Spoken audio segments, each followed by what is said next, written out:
Interfaol tushunchasining ma'nosi. Interfaol so'zi inglizcha so'zdan olingan bo'lib, inter o'zaro, akt harakat degan ma'noni bildiradi, ya'ni o'zaro harakat qilmoq. Interfaol ta'lim bu o'quvchilarning bilim, ko'nikma, malaka va shaxsiy fazilatlarni o'zlashtirish yo'lidagi o'zaro harakatlariga asoslangan ta'lim hisoblanadi. Albatta, interfaol ta'limlarni amalga oshirishganda turli metodlardan foydalaniladi.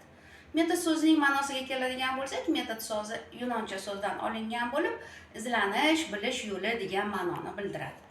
Hozirgi paytda shaxsga yo'naltirilgan ta'lim texnologiyalaridagi metodlarni 3 turga ajratishimiz mumkin. Bular nofaol, faol va interfaol metodlar. Nofaol metodlarda asosan o'qituvchi faol bo'ladi, o'quvchi esa passiv ishtirokchi, ya'ni nofaol bo'ladi. Faol metodlarda o'qituvchi ham, o'quvchi ham faol pozitsiyada bo'ladi. Interfaol metodlarda esa o'qituvchi, o'quvchi va o'quvchilar o'zaro bir-biri bilan faoliyat yuritishadi. Bu yerda 3 tomonlama harakat aks etadi.